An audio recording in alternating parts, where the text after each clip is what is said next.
আমাদের এই বরহা নদী পরিষ্কার জন্য, ডেঙ্গুর হাত থেকে মানুষকে রক্ষার জন্য আমাদের মাননীয় প্রধানমন্ত্রী সারা দেশে আজকে থেকে প্রত্যেক শনিবারেই পরিচ্ছন্ন তার যে অভিযান শুরু করেছেন।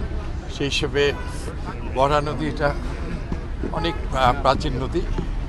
আমি মনিউদ্দিন ভাইয়ের আজকে আমার দেশের নদীগুলো নিয়ে তার বিস্তীর্ণ প্রতিবেদন পড়েছি। আমাদের সরকারের দায়িত্ব, আমাদের নেতা শহীদ জিয়াউর রহমান খাল খননের মধ্য দিয়ে বাংলাদেশের মৎস্যচাষ এবং জমিতে সেচ সুবিধা এবং প্রাকৃতিক বৈচিত্র্য ফিরার জন্য যে কর্মসূচি গ্রহণ করেছিলেন, আমরা এটাও গ্রহণ করেছি। আজকে শুধুমাত্র পরিষ্কার পরিচ্ছন্নতা বা ডেঙ্গুর হাত থেকে এবং সকল রোগগুলোর হাত থেকে রাজশাহী বাংলাদেশের সবাইকে রক্ষা করে। আমি সবার সম্বন্ধে মহান সৃষ্টি আল্লাহ কর্তার নামে আজকে বরহা নদীর এই পরিচ্ছন্নতা অভিযানে শুভ উদ্বোধন ঘোষণা করছি। ডেঙ্গু সচেতনতার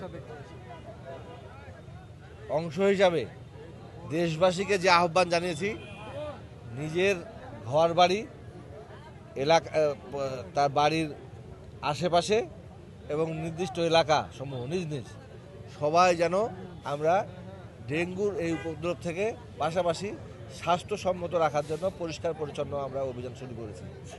আজকে গণপ্রজাতন্ত্রী বাংলাদেশ সরকার মাননীয় প্রধানমন্ত্রীও উদ্বোধন করছেন এই প্রোগ্রাম, এবং বিভিন্ন উপজেলায় বিভিন্ন জায়গায় দায়িত্বপ্রাপ্ত মন্ত্রীরাও করছে। আমরা যারা পার্লামেন্ট মেম্বার আছি, আমরাও সেই উদ্যোগের মধ্যে আমরা আছি।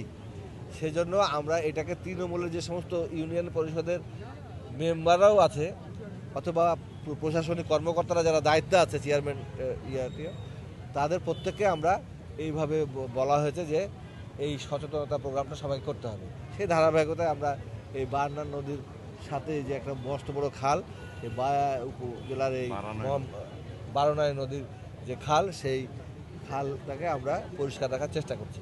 এখন এই কর্মকাণ্ড দেখভাল করার দায়িত্ব হচ্ছে এই যারা দায়িত্ব আছে, বিশেষ করে উপজেলা ভিত্তিক ইউনো এবং ইউনো প্রশাসন, তারা দেখভাল করছেন।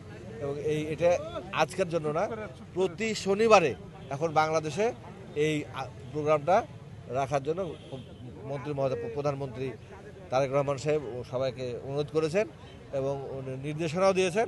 আমরা সেই মতো কাজ করছি।